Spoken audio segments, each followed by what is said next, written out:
Buenos días, amigos y amigas de Proyecto Grado Cero. El día de hoy estamos transmitiendo desde múltiples plataformas. Nos pueden sintonizar en Spreaker, Anafinet, próximamente YouTube y podcast, todo en uno. El día de hoy, el día estelar, miércoles 10 de la mañana, pues estamos en múltiples plataformas. Mi nombre es Carlos Arelim y el día de hoy estamos reunidos porque, cortesía de Tirano Blanche, vamos a presentar una muy interesante obra en materia penal, algo que no se había discutido a profundidad y que realmente son delitos que pues no tienen tanto estudio.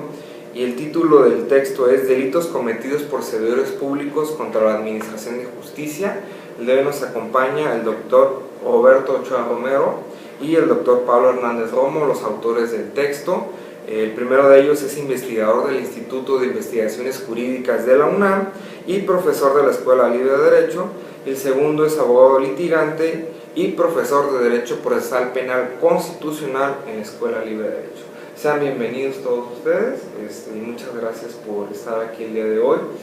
Sé que vamos a tener una muy buena plática, la verdad el libro está muy bueno y pues yo quisiera empezar a discutir, ¿no?, el título del libro, no tanto por cuestionar el título, sino porque es el título del Código Penal sobre estos delitos, que se titula Delitos cometidos por la Administración de Justicia, ¿no? Y aquí ustedes nos presentan varias ideas donde dice, bueno, es que no es muy exacto, ¿no? Entonces, ¿qué es lo que nos pueden comentar del título y qué propuestas tienen para pues, un mejor nombre, ¿no? Bien, pues primeramente agradecerte, Carlos, la invitación a participar en Proyecto Grado Cero con este libro que hemos escrito, como ya lo anunciabas, el doctor Pablo Hernández Romo y su servidor, sobre un tema efectivamente poco explorado en el derecho nacional, cuál es el de los delitos cometidos por servidores públicos contra la Administración de Justicia. El título efectivamente del libro hace referencia a una de las cuestiones que se contienen en él, naturalmente. Me refiero específicamente a la denominación del título, como tú ya lo decías, como aparece en el Código Penal. Esa es una de las cuestiones que tratamos en esta obra.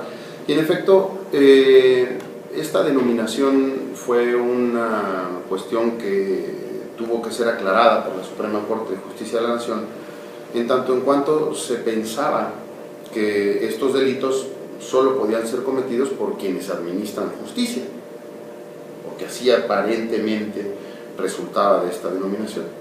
Sin embargo, después de estas distintas interpretaciones, lo cierto es que hay varias figuras que se pueden cometer también por agentes del Ministerio Público o por policías. Pues se trata de acciones u omisiones, en su caso, que tienen que ver con el correcto desarrollo de la administración de justicia, pero insisto, desde el momento de la detención. Así es, y estos servidores públicos, ¿no?, como los policías, ministerios públicos, se dedican a la procuración de justicia y no a la administración, ¿no? Entonces, pues aquí, ¿por qué se limita a administración de justicia?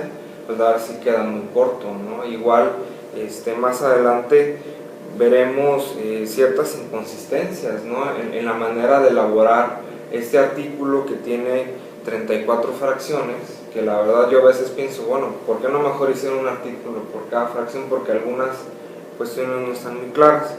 Ahora bien, hay otra cuestión que yo quisiera que platicáramos en este momento, y es de que al final de este artículo del Código Penal, que es el 225 del Código Penal Federal, habla de que cualquier persona ajena a administración de justicia o procuración, o sea, un particular que auxilie a la comisión de este delito, se le asigna la misma pena. Pero uno en derecho penal sabe que hay diferentes grados, ¿no? Autor, participación, coautor. Entonces, ¿qué pasa con un auxiliar de este iter criminis que le dan la misma pena, ¿no? Aquí me parece una desproporción al asignarle la pena. Sí, en realidad esa cuestión se desprende del denominador común de todas las figuras que aparecen en el 225 y que es el artículo 212 del Código Penal Federal. Es ahí precisamente donde aparece lo que tú comentas, Carlos, en el segundo párrafo de ese artículo, en donde se prevé la posibilidad de sancionar igual a cualquier otra persona que haya participado en la comisión del delito con el servidor público. Claro que tienes razón en afirmar que no puede sancionarse una persona igual como autor o como partícipe, ¿no? Vamos a pensar que en este caso fuesen coautores y que el tercero o el particular no fuese un partícipe, que ya eso de suyo supone un problema de proporcionalidad muy serio.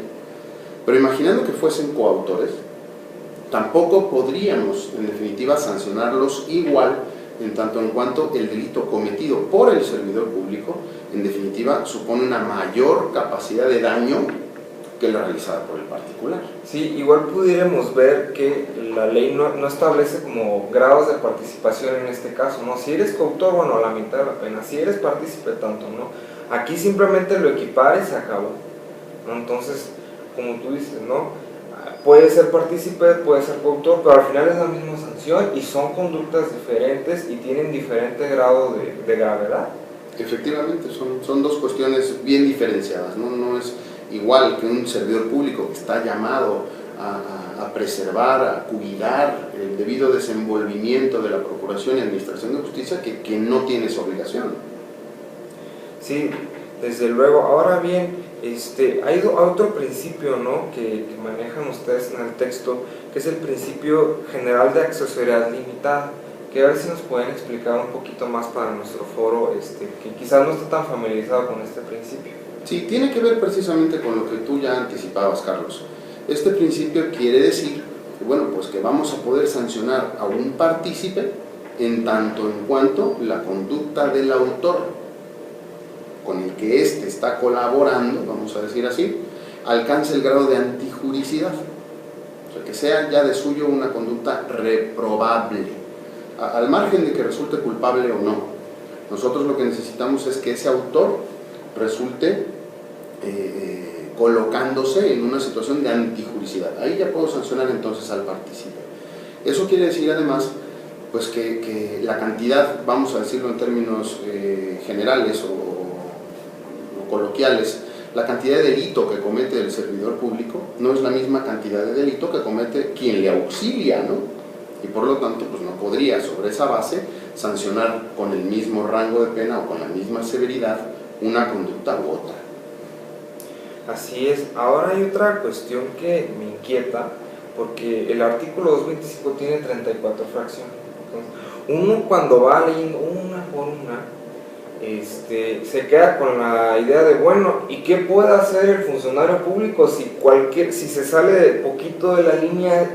Es pena, o sea, es una cuestión penal, ¿no? Hay muchos supuestos que son bastante, para mí, agresivos, ¿no? Por ejemplo, él no acatar una orden de un superior, que para mí en el texto queda muy generalizado. Bien, si bien es cierto, pudiera ser una sentencia y no la acatas, bueno, es muy grave. Pero ¿qué pasa si te mando una circular pidiéndote una cuestión relativa a un proceso administrativo y no la cumples? También va a haber una pena, ¿no? Porque así está confeccionado el artículo. Entonces, sí quisiera que ya entráramos a discutir algunas fracciones que me parecen interesantes. Y en primer término, hablar de la cuestión de las contribuciones económicas, ¿no? Lo que uno le llama la mordida, ¿no? El incentivar al personal de la Administración de Justicia con dinero o con alguna cuestión no necesariamente económica, ¿no?, sino dar un estímulo de cualquier otro índole, que en la práctica se dice o se habla que es común, ¿no? A mí me preocupa esta cuestión porque digo, ¿por qué si es tan común? Y es bastante grave la pena, ¿no?, que es de 3 a 10 años, aparte incluye inhabilitación y destitución del cargo. Bueno, no hay tanto control.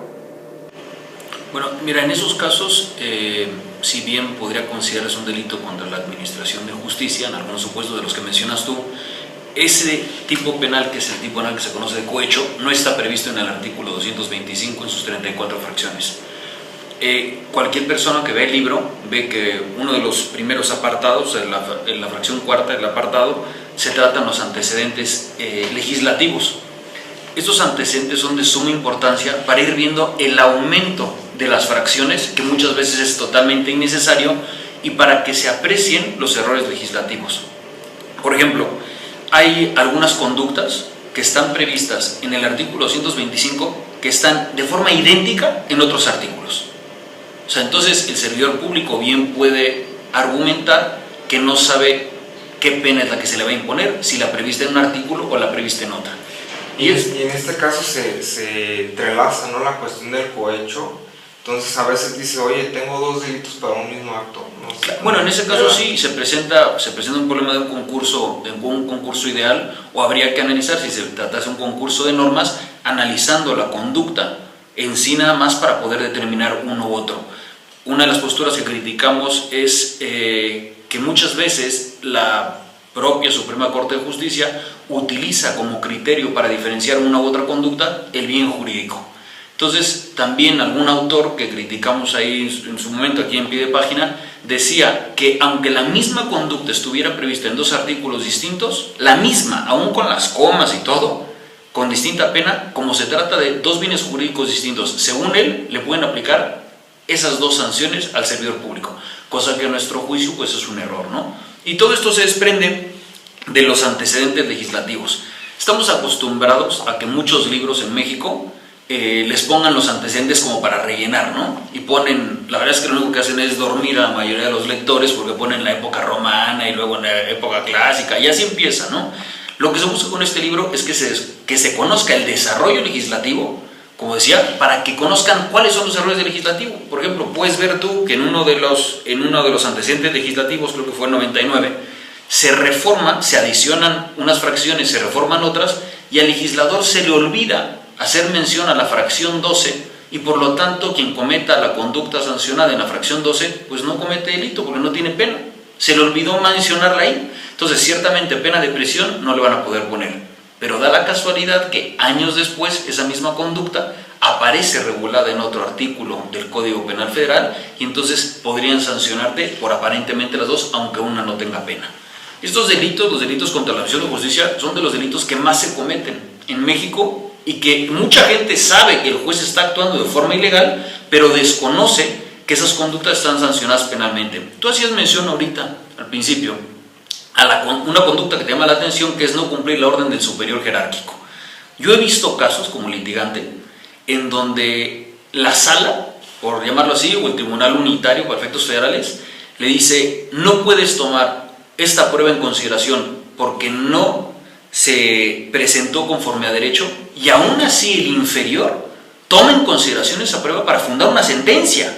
O sea, no le importa lo que diga el superior, que es el que está revisando su trabajo en muchas ocasiones. Esa conducta yo considero que es gravísima. Ahora, a la pregunta que tú haces, bueno, por el incumplimiento de una circular, ¿podría acarrear una sanción penal? Hombre, yo creo que habría que ver si esa conducta debe ser sancionada únicamente administrativamente o penalmente. ¿Qué te van a decir? Te van a decir, dependiendo del bien jurídico protegido, en este caso va a ser la Administración de Justicia. Hombre, si lo que te están buscando es que remitas copias de algo y se pasa, bueno, si es imprudente no va a pasar esto, porque estos delitos únicamente admiten la modalidad dolosa, aun y cuando en alguna fracción se hace mención a una modalidad imprudente en donde los autores consideramos que esa no es aplicable porque no se encuentra dentro de un artículo que contempla los numerus clausus, eso es los únicos delitos que permiten la modalidad imprudente, ¿no? Sí, de hecho, la cuestión dolosa también es un elemento subjetivo, ¿no? Entonces, vuelve como un juego, ¿no? El probar estos tipos penales. Entonces, quizá ahí es donde vemos que no hay tanta sanción, o sea, tantos servidores públicos sancionados penalmente, y cuando se les inicia procesos, pues hay elementos que les permiten que no se les tipifiquen, ¿no? Y puedan obtener libertad. Bueno, yo creo que aquí hay un problema que es lo que tratamos al final del libro, que es la sobreprotección a los jueces, por parte de los propios jueces, que además consideramos que es inconstitucional. Hombre, para efectos de los servidores públicos, en la Constitución está previsto una especie de fuero, por llamarlo así, ¿no? El artículo 108 constitucional y el 109 te hacen mención a qué servidores públicos van a gozar de un fuero, por llamarlo así entre comillas.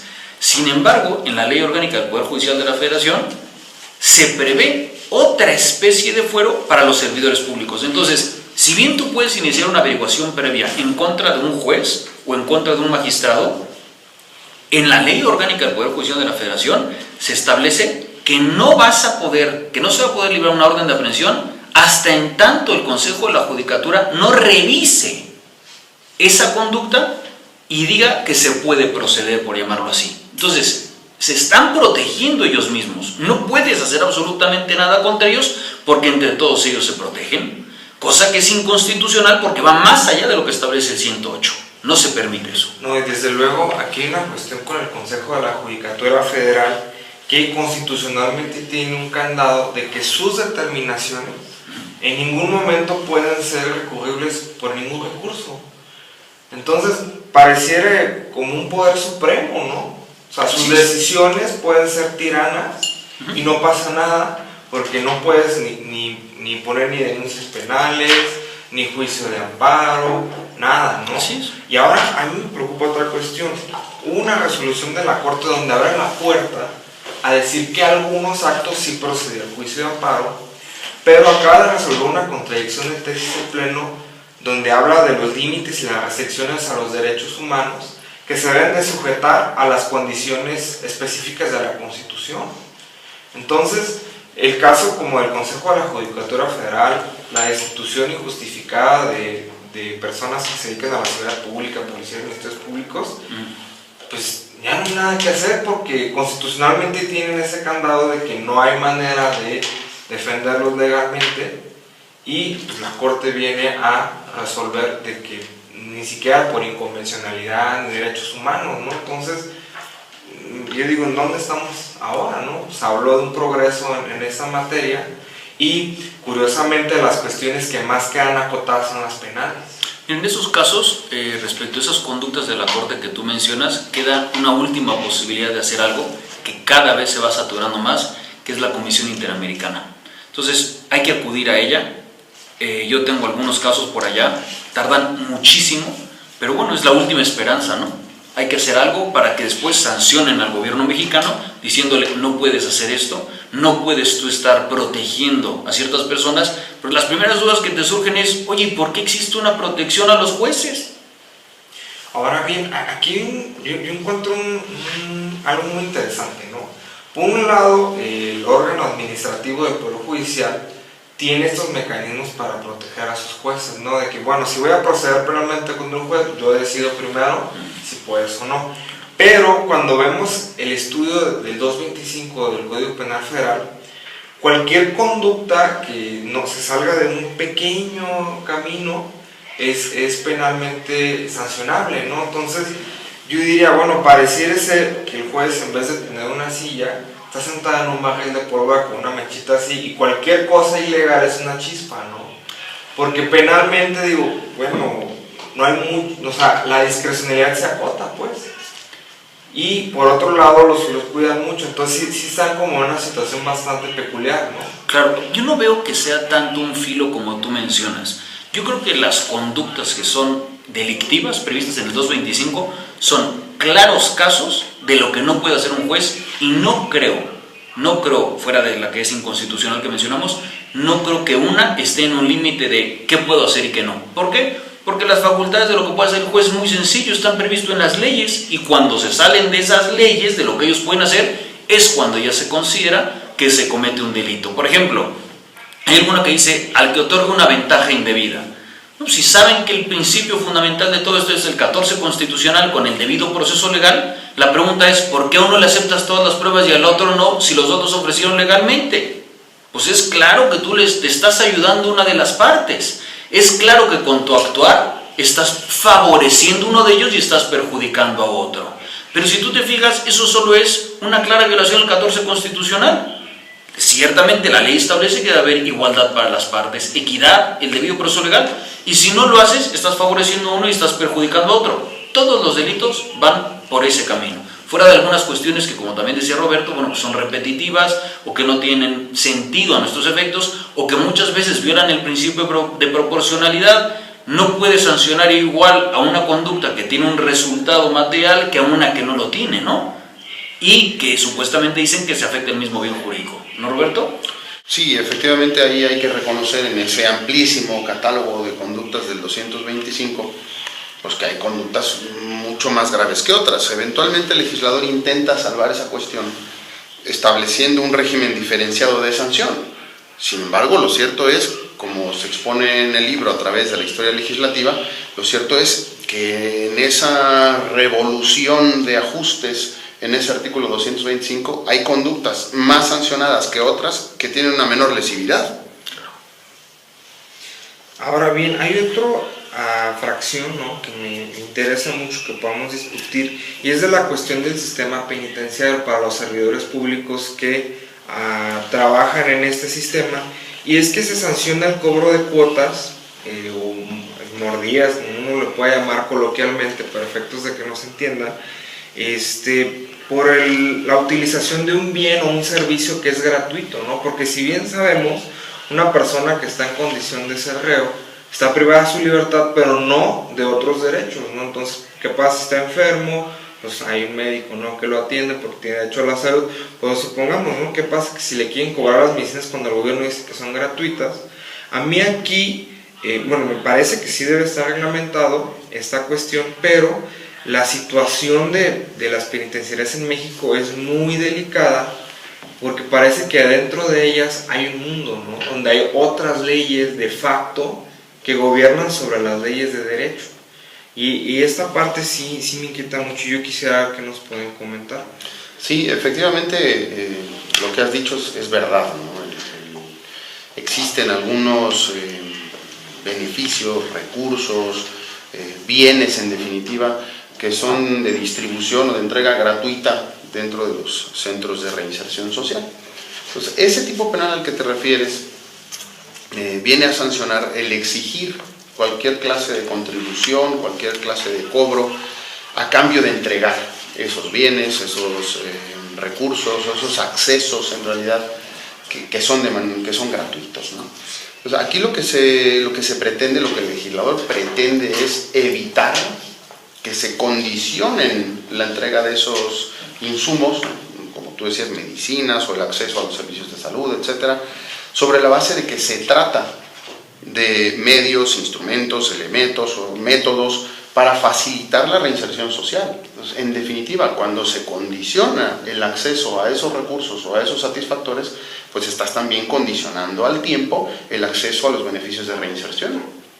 Sí, y la cuestión que a mí me preocupa es la siguiente, o sea, entiendo que hay un marco jurídico que previene estas situaciones, pero yo me refería a la cuestión de facto, ¿no? Por ejemplo, supongamos que me quieren imponer una cuota, ¿no?, un custodio o algo así, y yo voy con mi abogado, ¿no?, y le digo, oye, ¿sabes qué? Pues preséntate una denuncia porque me están pidiendo, ¿no?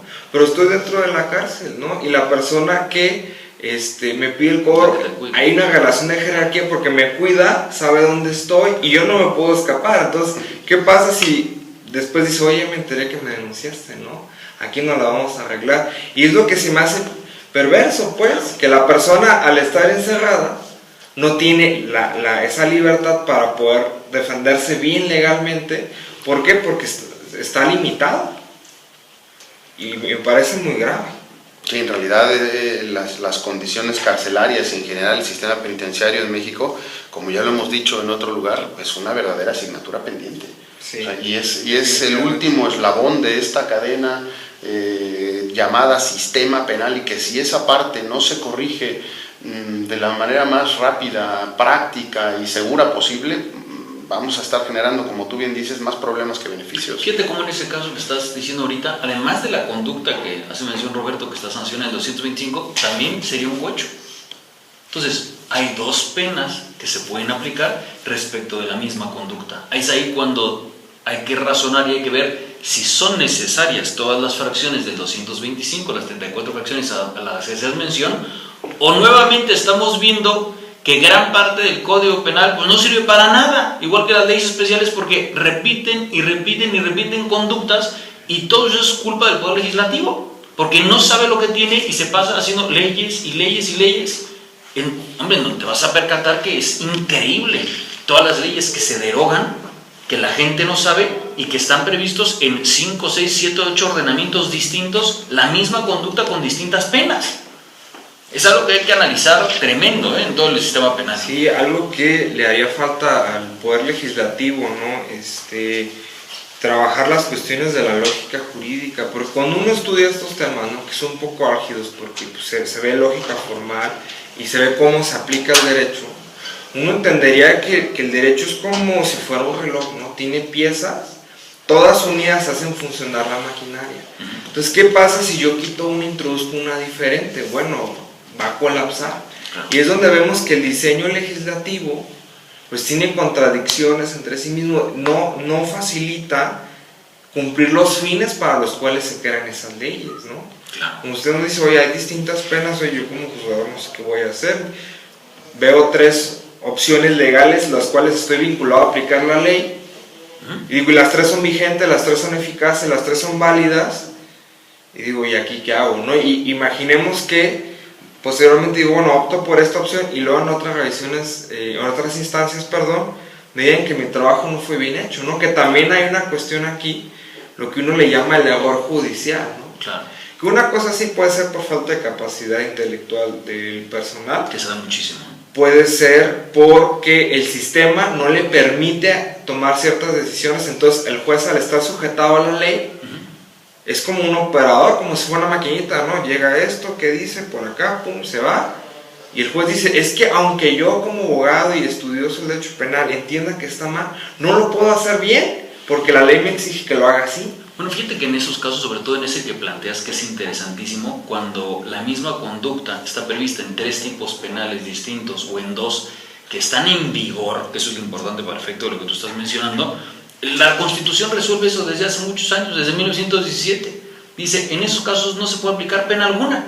¿Por qué? Porque hay inseguridad de parte de la persona, de parte de cualquier persona que esté en México, no es ciudadano, cualquier persona, pues no sabe qué pena le van a poder aplicar. Entonces, al haber 2 penas distintas, violan el 14 constitucional, por supuesto por el debido proceso legal, pero más exactamente, y para que el auditorio nos entienda, el párrafo 3º del 14 constitucional, al no haber una pena exactamente aplicable al delito de que se trata. Tan no es exacta que existen 2. ¿Cómo han querido hacerlo en México, a mi juicio, de forma chapucera? Es diciendo, hay que aplicar la que es menor. Y la pregunta es, ¿y por qué la que es menor? La persona que sea víctima le va a decir, pues ponle la peor, ¿no? Pues oye, que lo castiguen. Y el abogado, y él va a decir, no, pues ponle la menor. Y eso es lo que pasa, no solo en materia federal, en materia local también estamos repletos de esas cosas. Pero la Constitución es muy clara. Cuando no existe una pena exactamente aplicable, no se aplica ninguna. Y si la gente sabe leer, pues no se puede aplicar eso, no se puede aplicar, se acabó. No dan interpretaciones con los derechos humanos y esas cosas, eso no tiene sentido. La Constitución es muy clara en ese caso y no se puede aplicar pena alguna cuando existan 2 sanciones, 2 tipos penales que sancionan lo mismo con distinta pena. Y aquí vemos un problema que nosotros aquí en Grado Cero, que tenemos varios programas de teoría y filosofía del derecho, la cuestión de la eficacia de las normas, ¿no? O sea, es válida, está dentro del sistema, está en vigor, está vigente, pero no es eficaz porque no la puedes realizar. O sea, ese mandato del legislador no se puede cumplir. Entonces tenemos un gran problema, o sea, tenemos legislación que no nos es útil, ¿sí? Y que nos obstaculiza realizar ciertas actividades. Y es donde vemos que el derecho, en vez de ser un instrumento de coordinación social, obstruye el desarrollo, ¿no? de la convivencia de las personas. Y digo, bueno, ¿y dónde está lo útil del derecho? Yo a veces me pregunto, y en materia penal, bueno, hay muchos ejemplos que discutir, ¿no? Yo, por ejemplo, yo creo que hay cosas excepcionales. Hay leyes que están bien hechas, sin duda, pero entre los mismos delincuentes muchas veces se van cubriendo, o muchas veces la ignorancia.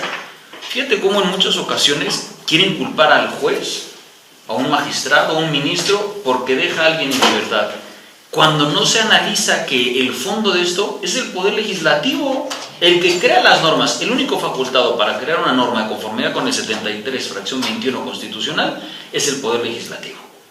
El Poder Legislativo es el que, por no saber qué es lo que tiene, crea tipos penales a lo loco, porque esto es a lo loco. Cuando tú ves que existen 45 leyes especiales, 45 leyes especiales, que en la mayoría se prevén las mismas conductas, te das cuenta que estás en un país que es de terror criminal. Porque el sistema penal es el termómetro de la sociedad. Cuando ves todo eso, te quedas alucinado y dices, ¿de qué se trata? Y como hace rato estamos diciendo, te das cuenta, te percatas que cuando quieres atacar a quien no está aplicando la ley y existe un mayor una mayor responsabilidad respecto de ellos, como son los que administran justicia, no puedes porque entre ellos se van taponeando, pues empiezas a cuestionar qué es lo que está sucediendo en México, ¿no? Sí, mira, lo que estabas comentando hace un momento, Carlos, tiene que ver precisamente con lo que ya decía Pablo hace un momento sobre la existencia de estas, salvo la que se publica entre mañana y pasado, ¿no? La existencia de esas 45 leyes federales que contienen delitos. ¿Por qué digo eso? Esa inflación del derecho penal, pues definitivamente, donde se están repitiendo conductas sancionadas en distintas leyes y de distinta forma, pues pierde eficacia en tanto en cuanto va a llegar un momento en que no pueda aplicar ninguna de las 2 o 3 o 4. Por eso pierde eficacia disuasiva, si es que la tuviera, la amenaza de pena, ¿no? Ahí es donde se pierde esa función, esa eficacia inhibitoria, ¿no? O reductora de los ánimos criminales, se pierde porque tienes 800 tipos penales que sancionan lo mismo, tipos penales que tienen funciones residuales o de recepción respecto de otras conductas. En definitiva, estar legislando por pura demagogia, sobre todo en el sector del derecho penal, lo que produce es ineficacia del sistema. Por ejemplo, en el caso del cohecho que tú mencionabas, el cohecho no solo está previsto en el Código Penal Federal, está previsto, si la memoria no me falla, en más de 7 leyes especiales. O sea, la misma conducta, que únicamente puede ser servidor público, ya sea cohecho activo o cohecho pasivo, está previsto en más de 6 leyes especiales y en algunas con pena distinta. O sea, ¿por qué si está prevista en la Ley de Sistemas de Ahorro y Crédito, por decir una ley así, está prevista ahí con una pena mucho menor que la que tiene el Código Penal Federal? Entonces, ahí es cuando empiezas a ver que se violan determinados principios constitucionales, como los que mencionabas antes tú, que es el de proporcionalidad. ¿Qué es lo que hace? Que cuando quieran aplicar esa norma, el abogado, un abogado más o menos inteligente puede decir, oye, aquí hay violación del principio de proporcionalidad, es inconstitucional ese tipo, ¿por qué privilegias al servidor público que trabaja en X lugar y ese privilegio no se lo das a los demás? Ahí te presentas con un problema. ¿Qué pena le vas a aplicar? La que ya dijiste que es inconstitucional, pero en un rango que está previsto en la otra ley, o no le aplicas ninguna. Eso es otro de los problemas que también se presentan en estas cosas penales de las que estamos hablando, ¿no? No, desde luego que, como les digo, hay muchos detalles que discutir y sí, a mí me parece muy importante la obra, ¿no? Porque nos van diciendo en cada tipo, ¿no? qué errores tiene, qué virtudes, hay inclusive cuestiones de redacción, ¿no? O sea, de que una palabra no queda clara, entonces dices, oye, pudiste haber usado otras 6, 7 que le quedaban mejor, pues usaste la peor, ¿no? Entonces, ¿qué pasa aquí? Y sí, la verdad, está muy bueno el libro, me parece que estos delitos deben de seguir siendo estudiados más a fondo. Y hay 2 cuestiones para... Ahorita quiero cerrar con la cuestión de los tipos penales para otra mini discusión que vamos a tener. Y es 2 fracciones, ¿no? Una, la obstrucción de justicia, que es la alteración de los hechos, objetos, pruebas, por parte de servidores públicos, no lo que uno ve en las películas, como decís, nos llega la evidencia y la cuerdita, bueno, si tú alteras algo, hay una consecuencia penal. Y la cuestión de el aconsejar a los litigantes, que uno muchas veces no sabe, también uno como litigante, si le puede o no preguntar al servidor público, ¿no? Porque a veces uno cuando litiga, lleva una promoción y te la previenen, te dicen algo y tú, oye, pues creo que escribí un buen español, buenas ideas, sí. Entonces uno a veces te dice, oye, licenciado, ¿qué querías decir en el acuerdo? Entonces, ¿qué pasa si ahí a uno le quieren decir, oye, es que estás buscando que te aconseje, cuando simplemente es clarificar una cuestión del lenguaje, que me parece que en los abogados es algo pobre, ¿no? O sea, el abogado, por lo menos quizás de la administración de justicia, uno no encuentra un buen lenguaje y pues empieza ahí uno a perderse, y una mala comunicación en derecho me parece que nos lleva a cosas inútiles y a perder el tiempo, cuando en una sola cosa, en 3 líneas, le puedes decir bien a algún juez que a alguien que lo escribe en 20, ¿no? Entonces ahí hay cuestiones de ser finos, claro, y pues estas cuestiones penales que están involucradas, ¿no? Entonces quisiera ver qué nos pueden comentar. Bueno, por ejemplo, en el último punto que acabas de señalar, una cosa es que tú vayas y busques decirle si fue claro, y eso no encuadra en el tipo penal, porque todos los tipos penales previstos en el 125 son dolosos. O sea, tú quieres decirle al juez, y aparte estos delitos únicamente los pueden cometer los jueces. Hombre, sin mencionando lo que ustedes mencionaban al principio del programa, ¿no? Pero de todos modos, el que no puede aconsejar es el juez.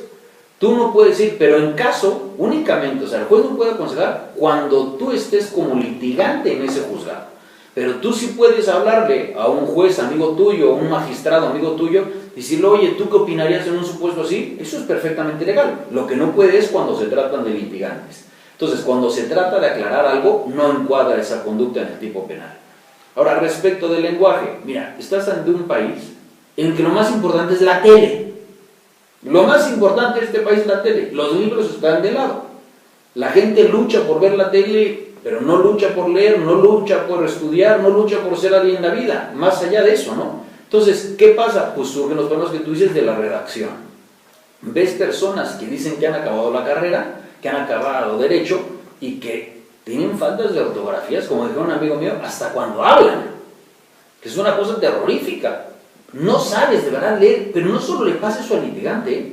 Hemos visto nosotros resoluciones de jueces o de ministerios públicos que desconocen lo que es el punto y coma, la coma y el acento, por supuesto que no. Lo que buscan ahorita ya es escribir todo en mayúsculas para no poner comas, cuando el diccionario de la lengua española exige que aún con mayúsculas se pongan acentos, ¿no? A mí me ha tocado a mí ver páginas que la página entera es un párrafo. Sí, claro. Y no existe digo, el punto. No, ¿qué pasa aquí, no? Y yo me ha tocado que les digo, oye, pero pues puedes poner sangrías así. No, es que se puede que se reescriba en el texto. Digo, oye, pero es en computadora, o sea, claro.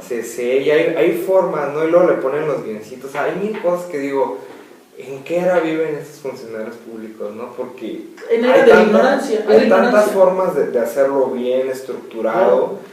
Y uno ve una hoja de un párrafo, o sea, alguien que sabe, que estudia letras, no sé, yo no sé si se suicida o si golpea, ¿no? O lo que buscan es matar a la persona con todo el aire que tiene que tomar los pulmones para poder leer eso, ¿no? Sin una coma, ¿no? Y a mí la idea que me preocupa es la cuestión de la comunicación, ¿no? Al final de cuentas, que es una comunicación intraprocesal, ¿no? El abogado le comunica algo al juez y a veces no se entiende, ¿no? Entonces, tiene uno que usar elementos orales, ¿no? Empezar a ir a preguntarle, oye, aquí y allá. Y, bueno, yo no sé qué va a pasar ahora que tengamos el nuevo sistema penal operando en todo el país, ¿no? Yo te puedo decir ya qué ha pasado como litigante. Los mismos errores de siempre, las leyes secundarias están mal hechas, me consta como litigante, y el juez, que ahora supuestamente y es especialista en juicios orales, es el mismo que hacía las sentencias antes, es el mismito. No tiene ni idea en muchas ocasiones de absolutamente nada, me consta lo que te estoy diciendo, desconoce las garantías constitucionales totalmente, y aquí es cuando dices, bueno, comete la conducta o no, o sea, es un burro, no está actuando dolosamente, está en su ignorancia, o verdaderamente es malo, ¿no? Es verdaderamente malo, y aunque la ley dice, oye, tienes que verificar que no se violen sus garantías o sus derechos humanos, no le importa, y te dice, eso tiene que pasar en otro momento tú lo verificarás. Eso es lo que está sucediendo ahorita. La Constitución está bien hecha desde 1917. Lo que pasa es que la legislación secundaria tergiversa lo que dice la Constitución y empiezan todos los problemas. Ese es el problema, que el legislador secundario en muchas ocasiones va creando todos esos problemas porque no entiende el problema constitucional. Pues hay que ver lo que pasó hace poco, ¿no? Con la ley antisecuestro. Robert nos puede hablar de eso, yo creo que mejor que nadie en México, tiene una obra maravillosa respecto al secuestro. Pero ¿qué pasó recientemente? La Corte acaba de decir, respecto de 4 estados, que aun cuando se haya reformado la ley local, el Código Penal del estado, escribiendo o diciendo sobre los delitos de secuestro y ya hayan sido juzgados, la Corte dijo reposición de procedimiento y no importa. O sea, van a ser juzgados otra vez, aun cuando el 23 constitucional establece que no se puede. La Corte ordenó que sí, que hubiera reposición respecto de una ley que en ese momento era la que estaba en vigor y aplicaron una que no estaba en vigor, porque los legisladores secundarios de diversos estados no entendieron lo que era esa ley de suma importancia por los problemas que vive México, que además algunas conductas también se encuentran sancionadas, ¿no? Respecto de conductas de servidores públicos que se pueden cometer, ¿no? Sí, por supuesto, la ley antisecuestro, como ya estaba anticipando Pablo, pues viene a redimensionar el tratamiento jurídico penal de ese problema, ¿no? Se trató de homologar a nivel nacional la previsión típica de ese delito. pues resulta cuando menos cuestionable, ¿no? Criticable desde luego, que en algunos estados te sigan integrando las averiguaciones previas de secuestros que sucedieron la semana pasada con el código local.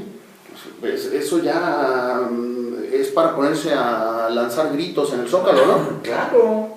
Imagínate la inseguridad que tienes tú como víctima, mañana por un error legislativo y por un error judicial de no saber qué norma aplicar, mañana esta persona va a salir libre.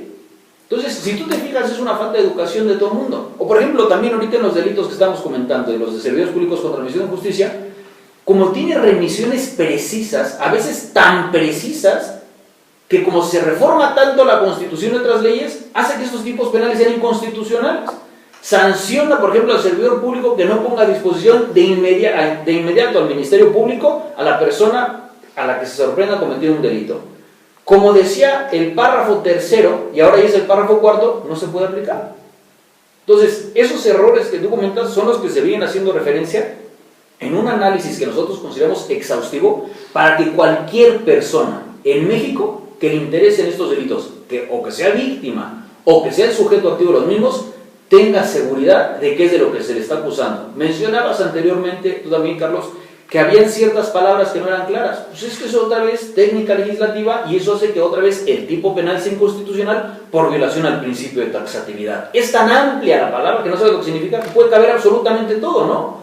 Que por ahí va un tipo penal que dice actos u omisiones, ¿no? Actos u omisiones respecto a los servidores públicos, que ya por ahí un tribunal colegiado del sur del Estado de México dijo, es que ese tipo penal es inconstitucional porque tiene cabida cualquier cosa.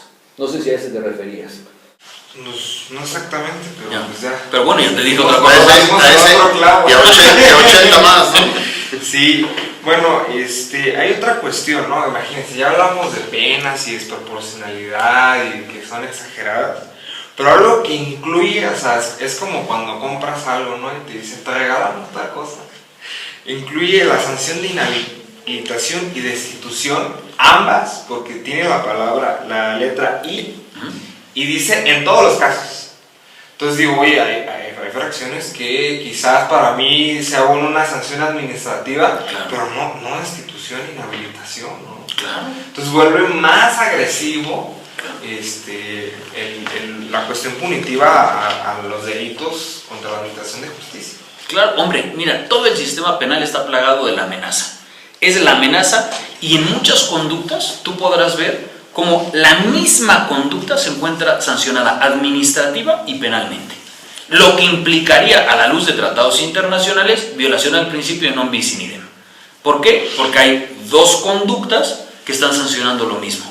No solo en el otro supuesto que poníamos con pena distinta en materia penal, sino si la conducta es tan grave, pues únicamente debe ser penal, pero si no es tan grave, ¿por qué la sancionas administrativamente? Y hay ¿no? unas que no tienen ni pena, ¿no? Pero tiene inhabilitación. Ah, eso sí, o sea, si tiene una pena, entonces le van a aplicar esa. Y si tú ves el catálogo que hicieron, porque hay dos párrafos que contienen, depende de qué fracción es la pena que le van a aplicar, hay unas que dices, lo que tú estás diciendo, oye, esta conducta no está tan mal como para imponer una pena, por ejemplo, al que tortura. Hombre, pues le vas a poner una pena mucho mayor. Quiere decirte que también existe una ley especial que sanciona ese delito. O sea, imagínate el revoltijo que existe. Entonces, le vas a poner la misma pena al que incumple la orden del superior jerárquico que al que tortura. Hombre, eso te indica el país en el que vives. Hay un par de delitos que me causan mucha gracia, ¿no? Que uno es el avegato, que el robo de ganado, y hay otros que tienen que ver con el acoso sexual a la mujer. Entonces, es muy curioso que el delito de robo de ganado tiene más pena que el violentar las cuestiones sexuales o agredir a la mujer. Entonces, pareciera ser que es, como bien jurídico, más valiosa una vaca que una mujer. Y digo, claro. No, realmente esto es una broma. Claro, pero fíjate tú, hablando de esos delitos, de los que acabas de mencionar, fíjate cómo la legislación civil te permite casarte con una persona de 14 años cuando esté embarazada. Y por la misma conducta te van a meter a la cárcel por corrupción de menores. O sea, fíjate la antinomia, un ordenamiento jurídico te permite y el otro te prohíbe, te mete a la cárcel además, ¿no? Todo el derecho penal está plagado de esas irregularidades. Lo único que requiere en México es ponerse a estudiar a ver qué tipos penales merecen efectivamente una sanción a la luz de todos los ordenamientos federales que estamos hablando, que contemplan esas conductas y que deben de resumirse a una, y que no que el mismo tipo penal esté previsto en 8, 9 o 10 leyes, porque eso es absurdo. Eso lo único que provoca es inseguridad jurídica, ¿no? O que por ciertos elementos subjetivos la pena se dispare hasta 50 años, cuando en el ordenamiento del Código Penal Federal la pena es de 5 años o 3 años, ¿no? Como en el caso del secuestro. La privación ilegal de la libertad es una pena mucho menor. Pero si tienes la intención, o sea, si buscas obtener un rescate, pues la pena se sube hasta 40 o 50 años, ¿no? Esos absurdos son los que hay que tratar de cambiar.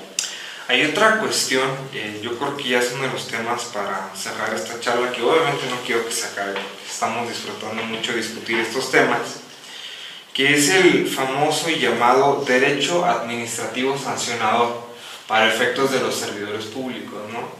Y a mí a veces me da más miedo el derecho administrativo sancionador que el derecho penal. Si ya vimos que es fuerte, agresivo el derecho penal, el derecho administrativo sancionador ni siquiera te reconoce el principio de inocencia, ¿sí? Y penalmente, sí, entonces yo he conocido jueces y magistrados que dicen, yo prefiero el derecho penal que el derecho administrativo, que va a ser más agresivo que el derecho penal. Esto parece derecho penal disfrazado de administrativo, pero en un nivel fuertísimo, ¿no? O sea, no tengo presunción de inocencia, no tengo ciertos derechos, entonces mi defensa administrativamente está súper acotada a comparación de la penal.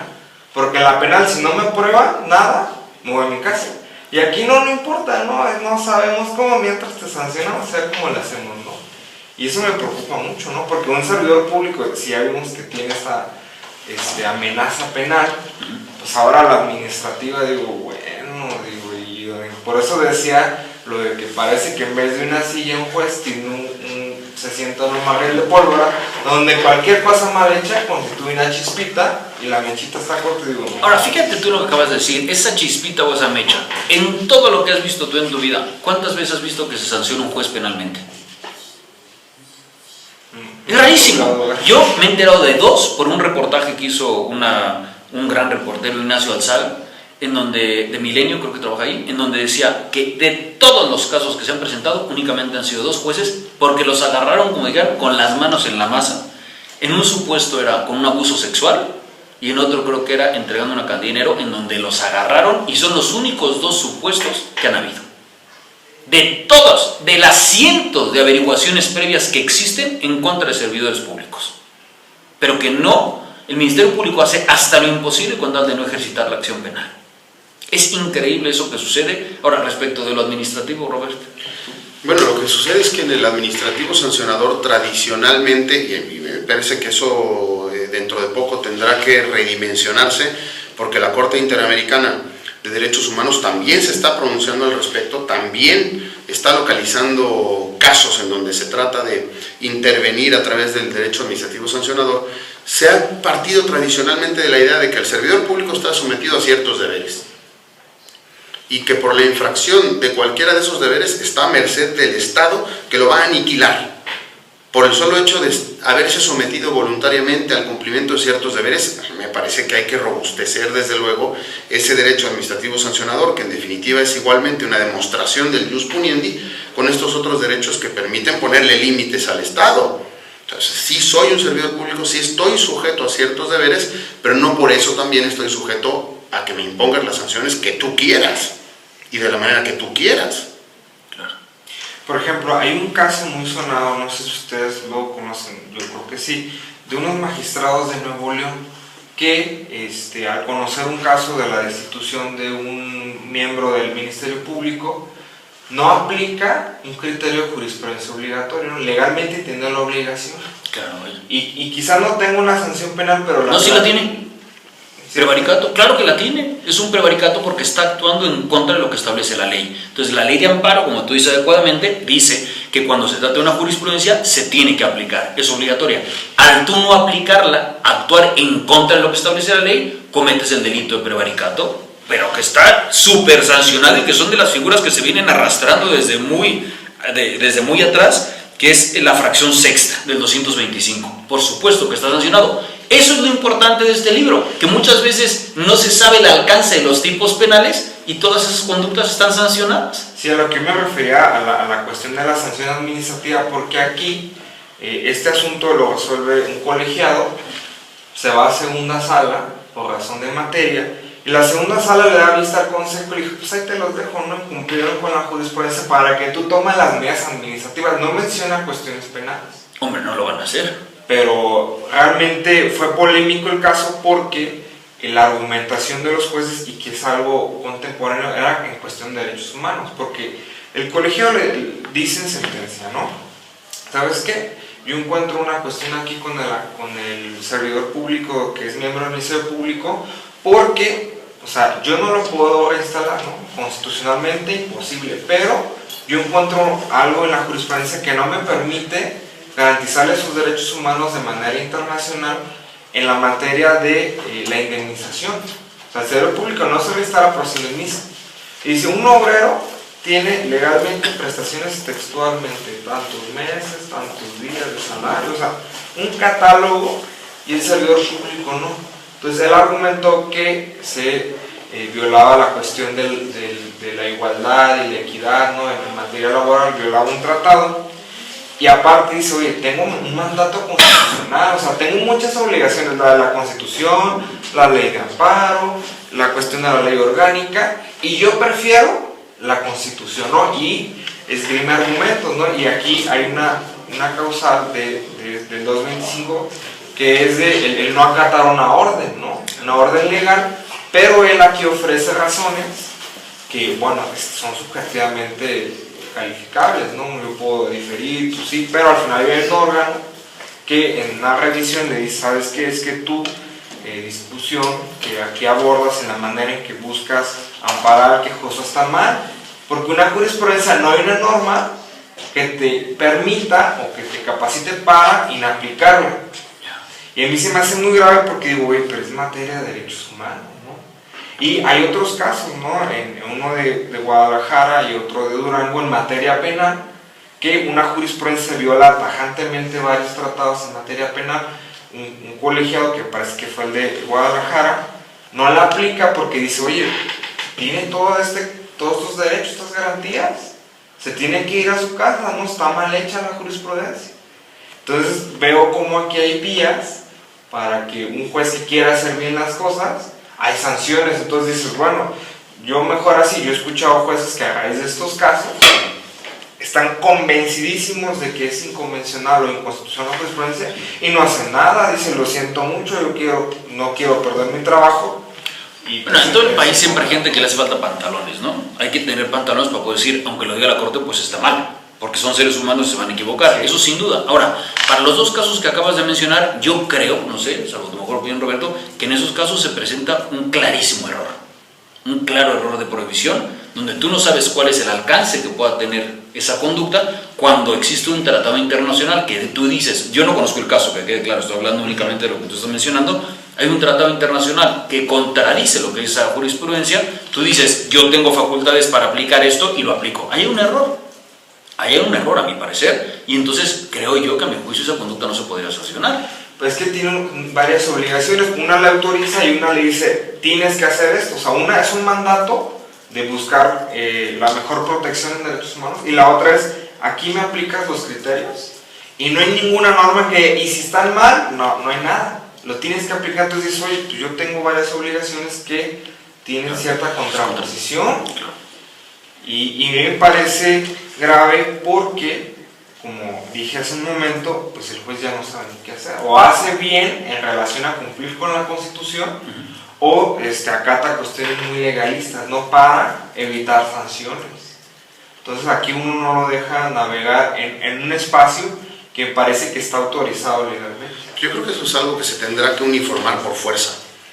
Hoy más que nunca, después de la reforma del 2011, concretamente en materia de derechos humanos, al artículo 1 de la Constitución, el Estado mexicano se apertura a la recepción de los criterios de la Corte Interamericana.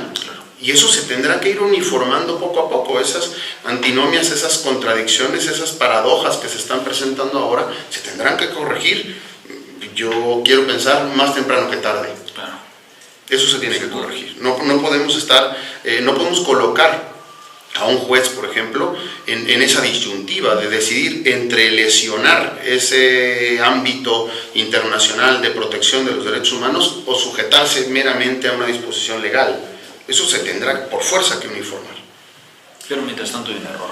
Mientras tanto, efectivamente, habría que cuestionar la actuación del juez, como dice Pablo. Yo tampoco conozco verdaderamente ese asunto, por sobre las bases de un error de prohibición o sobre las bases de un error de tipo. Habría que definirlo, ¿no? Sí, pero hay un error y a mi juicio no se podría sancionar a estas personas, ¿no? Sí. Imagínate, si ellos están discutiendo cuál es el aplicable, ¿qué le va a quedar al pobre Ministerio Público, no? Pues mejor acatar las leyes viejas, ¿no? Lo de siempre, ¿no? Como dice uno. Pues, no sé si ustedes quieran agregar algo más, el tiempo siempre nos apremia aquí, uno siempre quiere discutir de todo y pues bueno, el señor Cronos siempre nos somete a su voluntad y pues yo quisiera ver si nos pueden dar una conclusión, un mensaje o algo que quisieran agregar en torno al libro o cuestiones penales que desde luego son muy interesantes. Pues en realidad hacer una recomendación de este libro, de hacer una lectura concienzuda de este libro. Creo que se están tocando cuestiones que no se habían ni siquiera revisado anteriormente. Encontramos en esta aventura editorial, pues la verdad es que pocas fuentes bibliográficas para robustecer la investigación. Entendemos igualmente que hay que hacer una revisión general, como ya decía Pablo, respecto de la cantidad de leyes federales que sancionan delitos que ya estaban sancionados en el Código Penal Federal. Y no se trata de dejar de sancionar ciertas conductas, sino de sancionarlas a través de tipos penales que ya existían y que sirven para llegar al mismo rancho.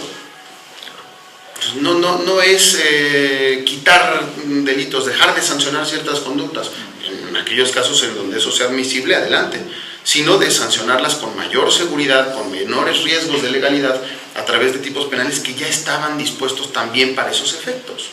Yo lo que le diría al público es que nunca tenga miedo de denunciar a ningún servidor público. Mientras más miedo tienes, peor te va a ir en la vida. Siempre, en todo, no solo en materia penal, en todo te va a ir mal, te vas limitando, te vas mentalmente limitando.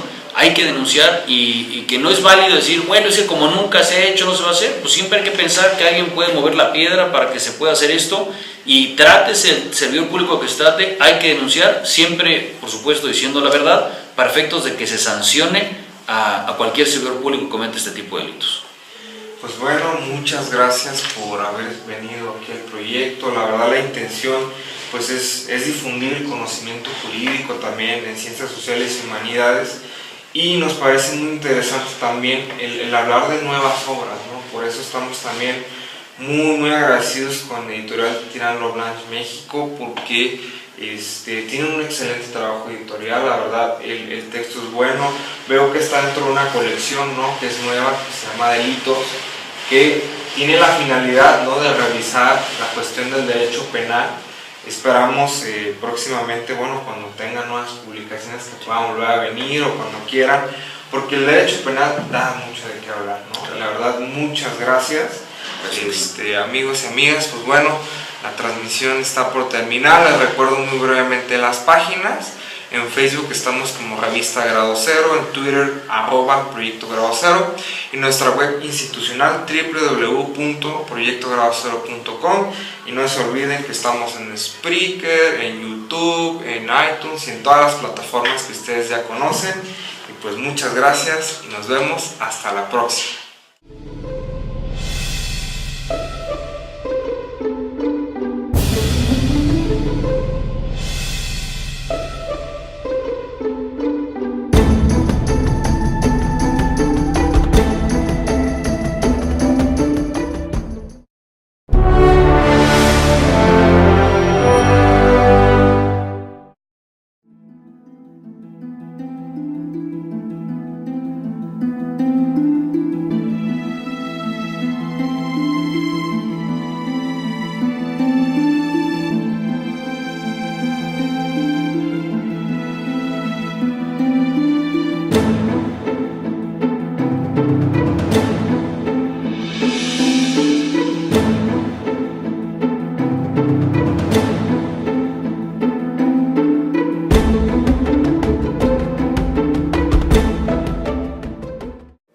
Buenos días, amigos y amigas de Proyecto Grado Cero. El día de hoy estamos transmitiendo desde múltiples plataformas. Nos pueden sintonizar en Spreaker, Anafinet, próximamente YouTube y podcast, todo en uno. El día de hoy, el día estelar, miércoles 10 de la mañana, pues estamos en múltiples plataformas. Mi nombre es Carlos Arelim y el día de hoy estamos reunidos porque, cortesía de Tirano Blanche, vamos a presentar una muy interesante obra en materia penal, algo que no se había discutido a profundidad y que realmente son delitos que pues no tienen tanto estudio.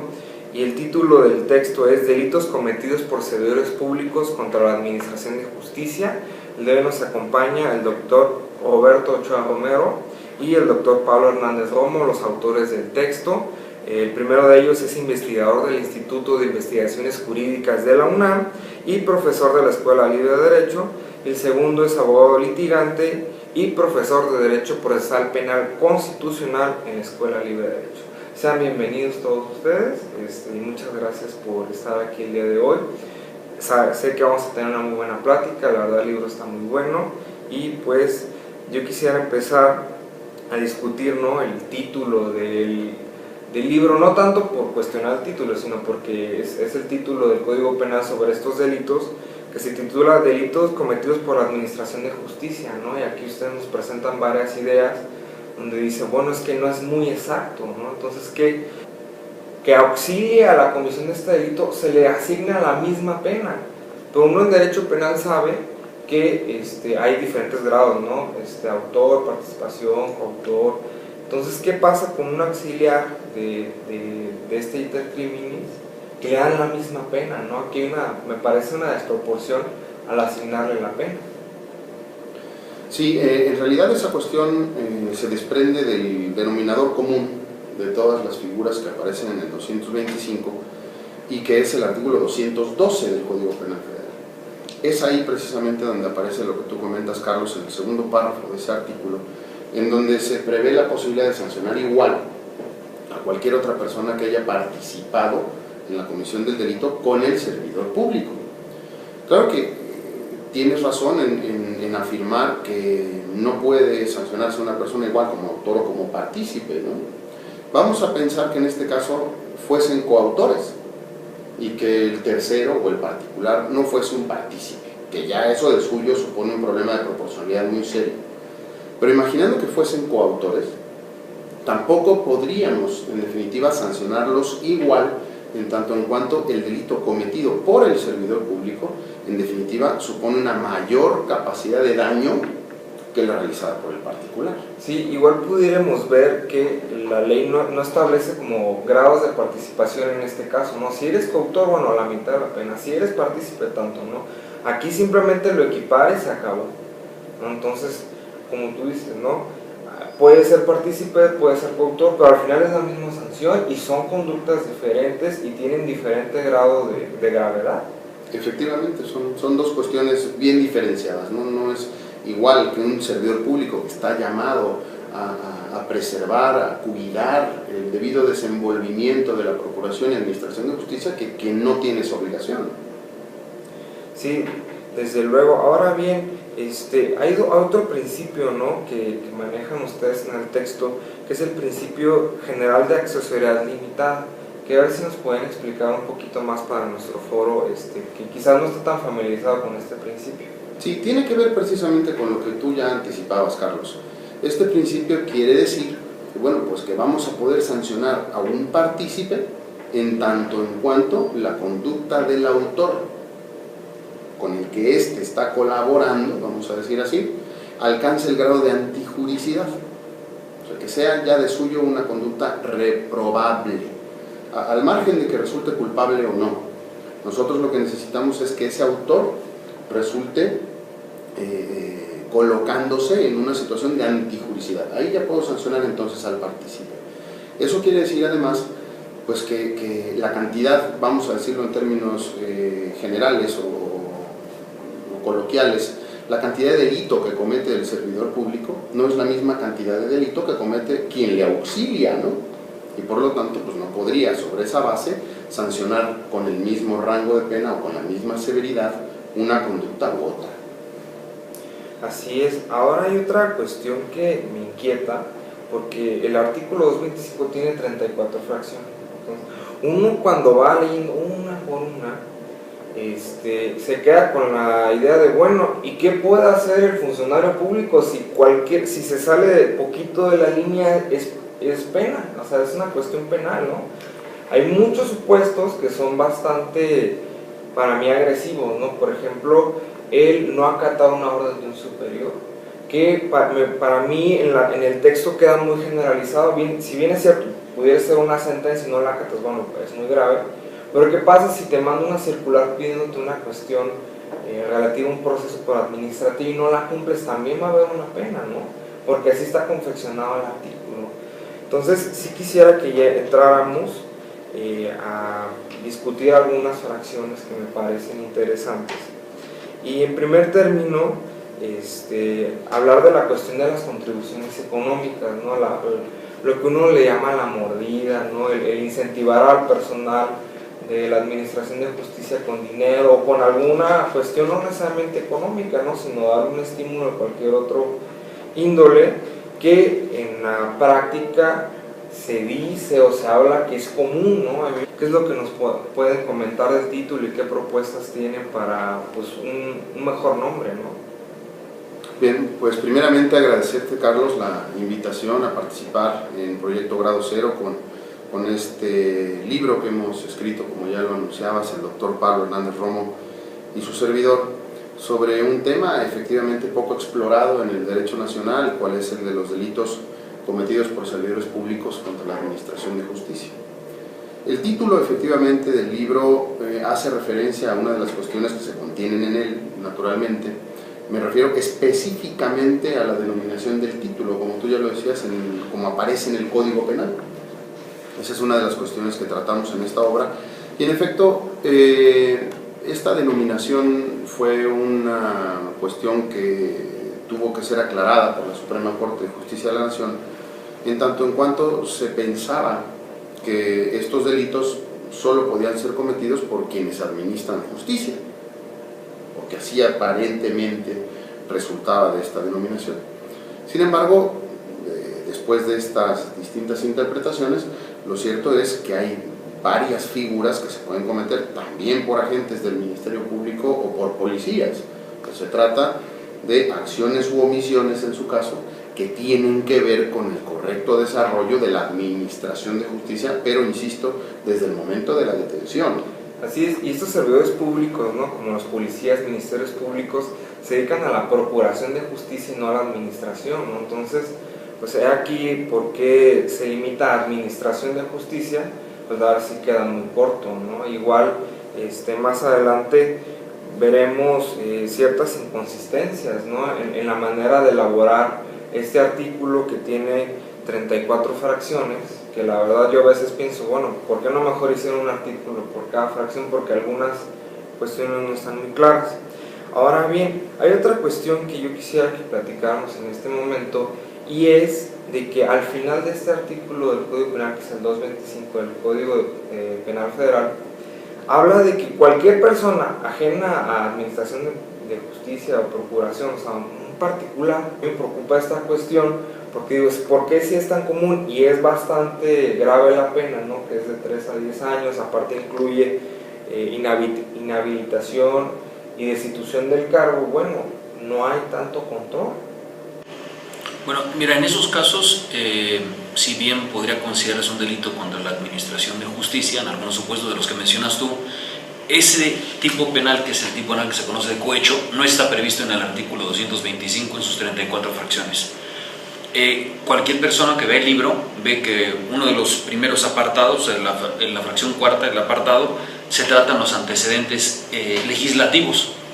Estos antecedentes son de suma importancia para ir viendo el aumento de las fracciones, que muchas veces es totalmente innecesario, y para que se aprecien los errores legislativos. Por ejemplo, hay algunas conductas que están previstas en el artículo 225 que están de forma idéntica en otros artículos. O sea, entonces el servidor público bien puede argumentar que no sabe qué pena es la que se le va a imponer, si la prevista en un artículo o la prevista en otra. Y en este caso se entrelaza, ¿no?, la cuestión del cohecho. Entonces a veces dice, oye, tengo 2 delitos para un mismo acto. No sé, bueno, en ese caso sí se presenta un problema de un concurso ideal, o habría que analizar, si se tratase de un concurso de normas, analizando la conducta en sí nada más para poder determinar uno u otro. Una de las posturas que criticamos es que muchas veces la propia Suprema Corte de Justicia utiliza como criterio para diferenciar una u otra conducta el bien jurídico. Entonces, también algún autor que criticamos ahí en su momento, aquí en pie de página, decía que aunque la misma conducta estuviera prevista en 2 artículos distintos, la misma, aún con las comas y todo, con distinta pena, como se trata de 2 bienes jurídicos distintos, según él, le pueden aplicar esas 2 sanciones al servidor público, cosa que a nuestro juicio pues es un error, ¿no? Y todo esto se desprende de los antecedentes legislativos. Estamos acostumbrados a que muchos libros en México les pongan los antecedentes como para rellenar, ¿no? Y ponen, la verdad es que lo único que hacen es dormir a la mayoría de los lectores, porque ponen la época romana y luego en la época